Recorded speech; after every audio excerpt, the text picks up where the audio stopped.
एक ऐसा शख्स जो अन्ना आंदोलन के प्रमुख चेहरों में से एक था, एक ऐसा शख्स जिसे हमने लोगों के बिजली कनेक्शन जोड़ते हुए देखा था। उनके फैंस ने उन्हें नायक की भूमिका में अनिल कपूर वाले चीफ मिनिस्टर की तरह देखना शुरू कर दिया। आज जो हमारे साथ है, नाम है अरविंद केजरीवाल जी, 3 बार के दिल्ली के मुख्यमंत्री। आपने देखी सर नायक? हाँ, मैंने देखी है। अनिल कपूर आपके फैंस बहुत कंपेयर करते हैं। हाँ। कि अरविंद सर जब आए तो बिल्कुल एकदम नायक वाले चीफ मिनिस्टर की तरह रहे। मुझे लगा कि नायक में जो दूसरा किरदार था अनिल कपूर का, जर्नलिस्ट वाला, आज वो हम निभा लेते हैं। ठीक है। आप बन जाइए अनिल कपूर चीफ मिनिस्टर, मैं बन जाता हूँ अनिल कपूर द जर्नलिस्ट। हाँ, मैंने आपको कहा कि आप सेकेंड यंगेस्ट थे। एनी आइडिया फर्स्ट कौन थे? बिकॉज आप सेकेंड यंगेस्ट हो। दिल्ली में शीला जी रही, साहिब सिंह वर्मा जी रहे, सुषमा जी रही, मदन लाल खुराना जी रहे। हालांकि बहुत पुरानी कहानी है, चौधरी ब्रह्म जी थे। चौधरी ब्रह्म, हाँ, अच्छा, he was the youngest 50s में he was the youngest and आप सेकेंड यंगेस्ट है। ओके। तो ये बहुत ही शानदार था कि आपने ये रिकॉर्ड बनाया, फिर आपने बैक टू बैक हैट्रिक की। बट अब जब 2013 से 2025 में हम आते हैं और मैं आपकी बीती रात डॉक्यूमेंट्री देख रहा था, मुझे लग रहा है काफ़ी चीज़ें बदल गई है। एक तो सर ने मफलर पहनना छोड़ दिया है। नहीं, मफलर है अभी, यहाँ गर्मी है, बाहर कब पड़ा हुआ है। आपने सोशल मीडिया पे देखा? मतलब हम कॉलेज में थे तो लोग कहते थे कि सर ने जब मफलर पहना तो पता लग गया कि ठंड आ गई। हाँ। आपने डॉक्यूमेंट्री सर हमने आपकी देखी। डॉक्यूमेंट्री देखने के बाद कई तरह के सवाल मेरे मन में आ रहे थे। एक सवाल तो ये था कि बहुत सारे हाई एंड लो नोट्स थे। ये डॉक्यूमेंट्री क्यों बनाई आप लोगों ने? एक ऐसा नैरेटिव बनाया जा रहा था जैसे कोई हम दोषी हैं।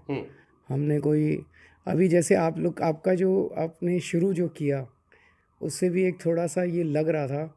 2013 में जब आपने शुरू किया तब आप नायक की भूमिका थे, लेकिन अब ऐसे लगा जैसे अब आपका लेकिन अब आने वाला है।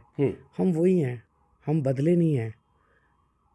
हमारे ऊपर कीचड़ फेंका जा रहा है क्योंकि जो शिद्दत से, जिस देशभक्ति से और जिस ईमानदारी से हम लोग काम कर रहे हैं वो उसको हजम नहीं कर पा रहे। वो एक नई किस्म की राजनीति इस देश को दे रहा है, तो ना कांग्रेस और ना बीजेपी उसको काउंटर कर पा रहे हैं।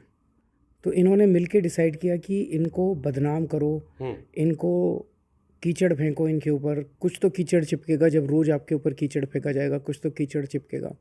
तो इन्होंने बार बार बहुत कीचड़ फेंकने की कोशिश की।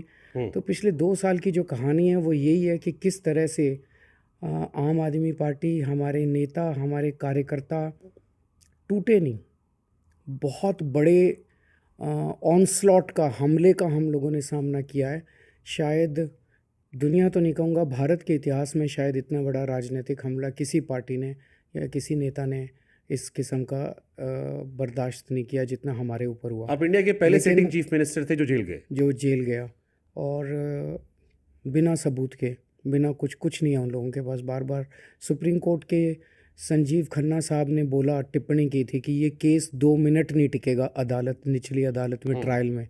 इस स्टेटमेंट के बाद तो इस केस में कुछ रह ही नहीं जाता है। मैं नहीं कह रहा, जस्टिस संजीव खन्ना ने हियरिंग के दौरान ये टिप्पणी की थी, जो कि अगले दिन हेडलाइंस के सारे अखबारों में हेडलाइंस छपी थी। तो जाहिर तौर पे ये पूरा का पूरा केस पॉलिटिकल षड्यंत्र था, जो हमें बदनाम करने के लिए और हमारे काम को रोकने के लिए और इस नई राजनीति को ख़त्म करने के लिए किया गया था। नहीं सर, लेकिन मुझे खुशी है कि इससे हम बहुत और ज़्यादा स्ट्रॉन्ग और ज़्यादा एक फैमिली के रूप में बन के निकलें।